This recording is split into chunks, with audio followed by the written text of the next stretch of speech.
Bismillahirrahmanirrahim. Assalamualaikum warahmatullahi wabarakatuh. Waalaikumsalam warahmatullahi wabarakatuh. Selamat pagi semuanya. Pagi. Salam sejahtera untuk kita semua. Mudah-mudahan Bapak Ibu yang ada di sini sehat semua ya. Amin. Sebelum materi penyuluhan ini saya sampaikan, mari kita sama-sama berdoa menurut agama dan keyakinan kita. Berdoa mulai. Berdoa selesai. Baik Bapak Ibu, perkenalkan nama saya Mutakin. Orang tua saya yang memberikan nama ya. Alhamdulillah dengan nama ini saya suka, katanya artinya insan yang bertakwa gitu ya. Mudah-mudahan sih ya terwujud lah ya, sesuai dengan keinginan orang tua ya. Amin ya. Amin. Saya lahir di Gerem ya, di Gerem. Karena dulu itu kan Cilegon bagian dari Serang, jadi tertulis Serang. Ya, itu tahu. Banten dan merekomendasikan ke Dinas Pendidikan ya, jadi untuk mengutus guru PKN menjadi calon penyuluh ya, calon penyuluh anti korupsi di Provinsi Banten.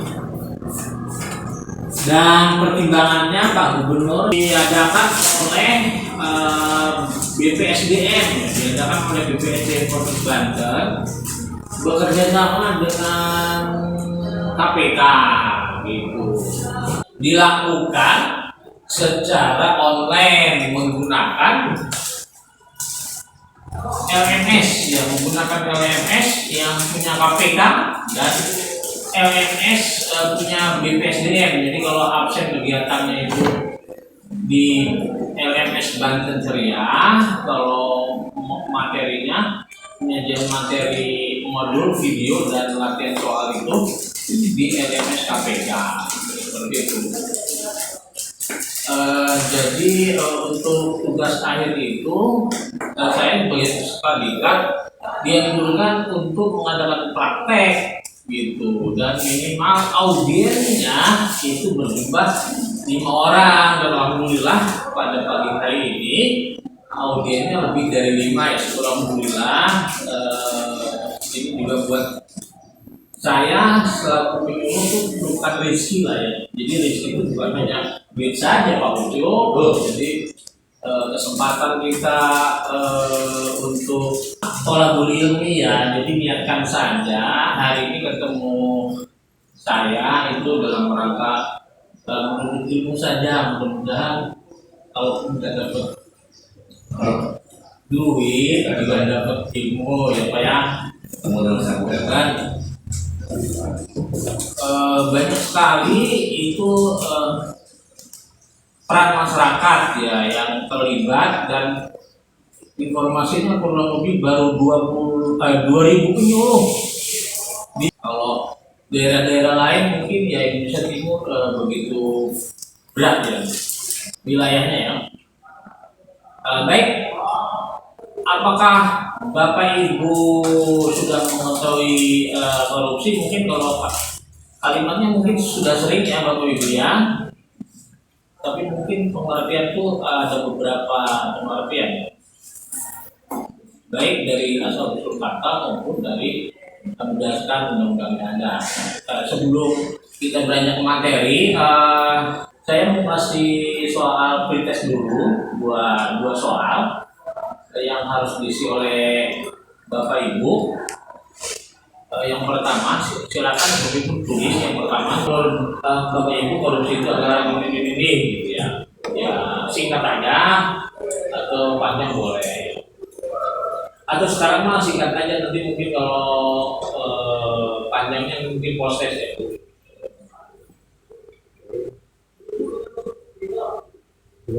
Yang kedua, korupsi itu dalam bentuk apa saja? Korupsi dalam bentuk apa saja? Selanjutnya kita ada pantun nih, ada pantun. Beli dasi di dekat toko tas, Pak. Oh ya. Tuh. Korupsi harus diberantas. Oh ya, bisa juga nih. Artinya singkat ya. Singkat, padat, jelas. Padat, jelas ya. Biasanya Ya. AA. Mungkin ada yang punya pantun, Pak Edwin punya? Lupa Pak. Oh, dari pengertian korupsi ya, ini ada definisi korupsi banyak sekali ya, tergantung dari sudut mana kita melihatnya ya. Tapi yang pasti ini asal katanya dari bahasa Latin ya, corruptio ya, corruptio. Memiliki kata kerja corruptir ya, artinya busuk ya, Busuk ya, perbuatan yang salah. Tidak jujur. memutar baik atau menyogok ya, banyak menyogok ya. Kemudian ada undang-undang tentang korupsi ini di undang-undang yang paling terbaru ya, Undang-Undang 20 2001 bahwa korupsi dikategorikan menjadi 7 jenis ya.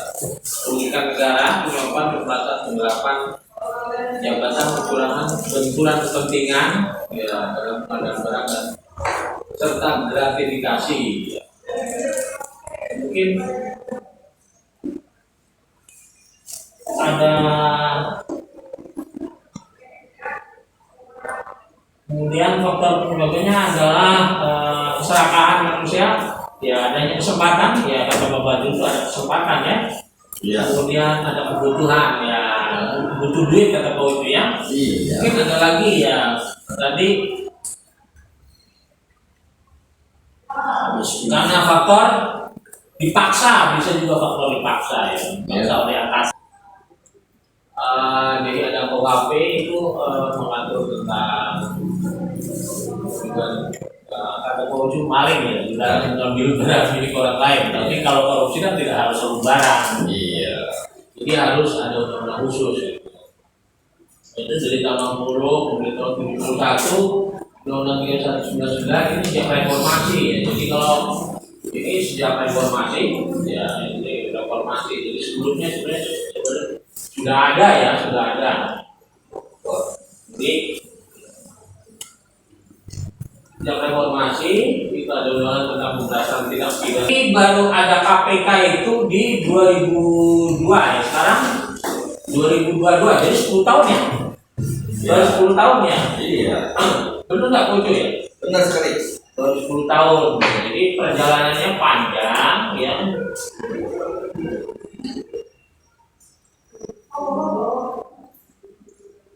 Kemudian ada peraturan pemerintah nomor 71 tahun 2000 tentang pajak peran masyarakat. Oh, kita ada di sini ya. Tentang peran masyarakat dan pemberian penghargaan dalam mencegah dan memberantas korupsi. Jadi kalau misalnya tidak dapat honor hari ini, saya sebagai relawan ya mudah-mudahan kalau kita serius dan berdampak ya, penyampaian penyuluhan itu harus ember ya, gitu ya, ember.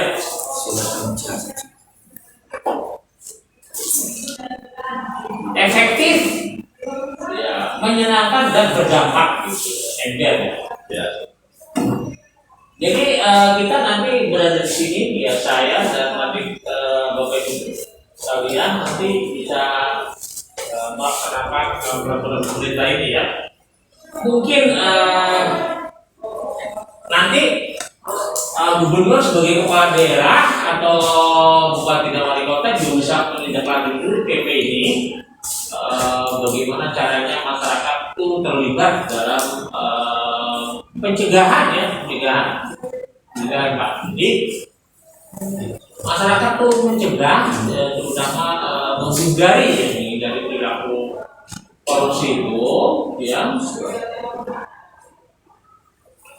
Dan kalau bisa malu gitu Pak, jadi malu ya, malu kalau melakukan perbuatan itu. Jadi berkaitan dengan integritas gitu. Jadi pencegahan korupsi itu berkaitan dengan integritas gitu. Kita harus memiliki integritas yang baik dan positif gitu.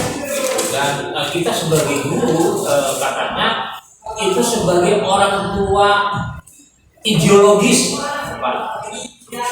Sebagai orang tua ideologis yang bisa menanamkan nilai-nilai kepribadian yang baik gitu. Kalau orang tua di rumah sebagai orang tua biologis gitu, Pak.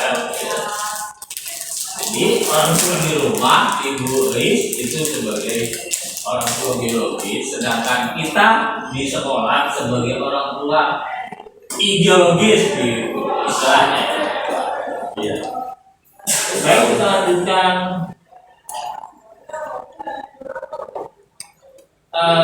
Jenis korupsi menurut undang-undang tadi, ya, undang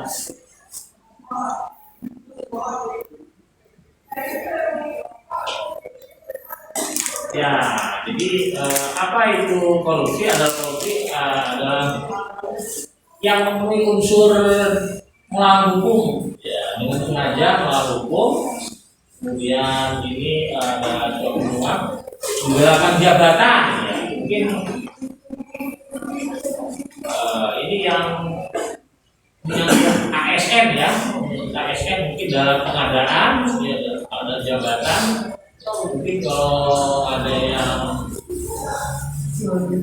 ya jual beli jabatan, ya akhirnya kan yang dipilih yang punya duit bukan yang track recordnya sudah teruji dengan baik dan memiliki kecerdasan kira-kira seperti itu. Dan banyak sekali ini juga menyangkut kaitan dengan jabatan kepala daerah melalui pemilu. Itu ada yang melibatkan KPUD dan KPU kan gitu. Seperti Bapak Ibu tahu kasusnya Gayus.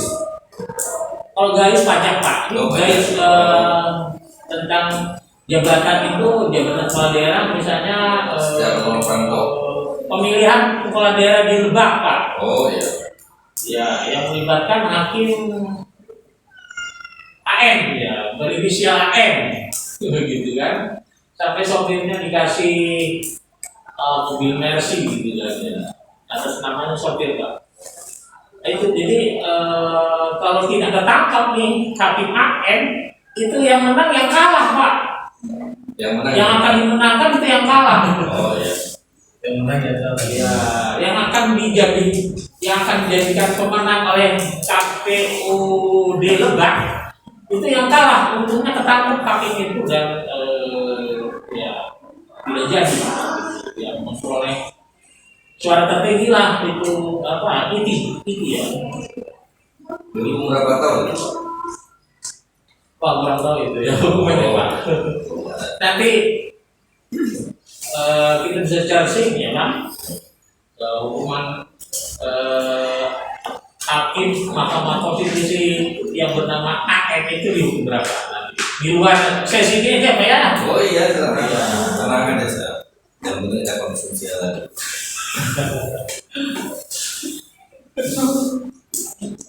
Jadi pemerasan, kemudian perbuatan curang, ya, kemudian benturan kepentingan ini kaitannya dengan proyek dan pengadaan barang, ya, kemudian 7 gratifikasi, ya.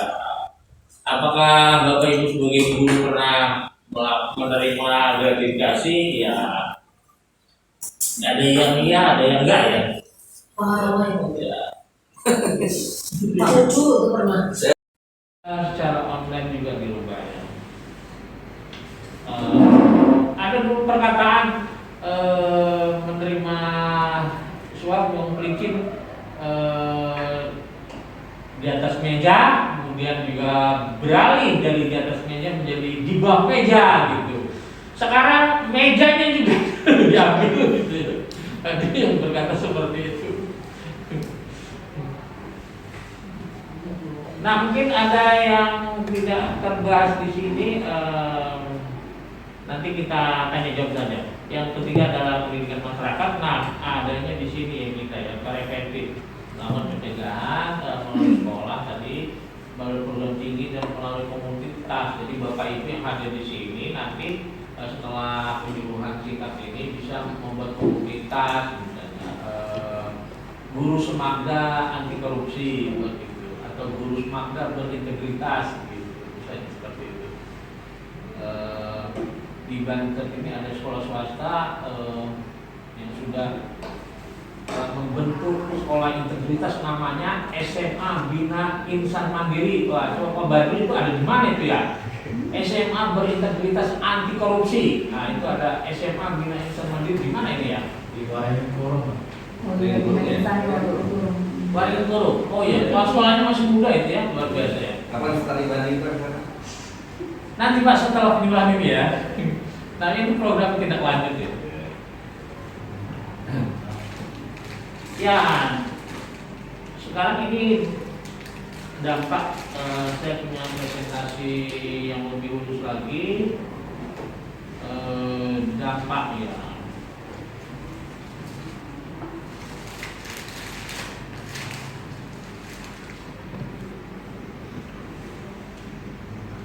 Ya, bahaya dan dampak korupsi itu nggak tampil ya Pak? Sarana korupsi. Ini dampaknya Bapak Ibu ya, bisa dilihat nggak ya? Bisa Pak. Ya, dampak korupsi ini melahirkan pemimpin yang menjadi menghadirkan kedaulatan, jadi bidang politik ya, kemudian krisis moneter ya, pajak yang untuk pembangunan dan bayar utang gitu ya. Tingginya pengangguran ini karena investasi juga dikemplang gitu ya, parah juga ya. Kemudian rusak lingkungan, nah ini terjadi itu di misalnya di Sumatera itu ya, hutan tukar guling atau rumislah dengan lahan yang lain itu kan terjadi ya, ditangkap kepala daerahnya ya. Iya. Kemudian melemahnya keamanan negara ini kan mungkin anggaran pembelian alutsista dikorupsi juga ya. Sering. Oh sering ya. Ya. Saya pelaku. Pak Ucup lebih tahu ya, karena keluarganya tentara ya. Tentara ini dihukum ada Pak. Pendukung Pak. Cumanya takut melaporkan ya. Tidak usah dilaporkan Pak. Tidak sama. Sebagai pendukungnya Pak. Ya, lemahnya penegakan hukum ini karena kata Pak Profesor Mahmud MD, ternyata hukum bisa diproduksi gitu, produksi hukum katanya. Bisnis Ya, dibisniskan. Nah ini kan lebih parah jadi bisa-bisa kalau banyak jual beli hukum nanti yang mengkhawatirkan adalah tingkat kepercayaan masyarakat kepada pemerintah. Ya, tingkat kepercayaan kepada pemerintah nanti malah rakyatnya ngamuk gitu ya. Nah itu yang kita khawatir. Nah, apa? Chaos. Ya, chaos itu ya kita khawatirkan. Jadi bagaimana supaya kita melahirkan pemimpin dan penegak hukum yang memiliki integritas. Pak, bahasanya yang sekarang itu integritas ya.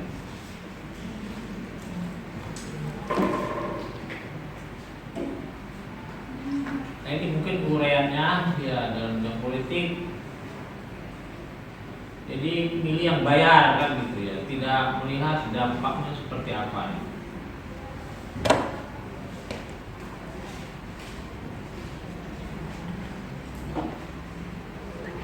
Udah 20 menit belum ya?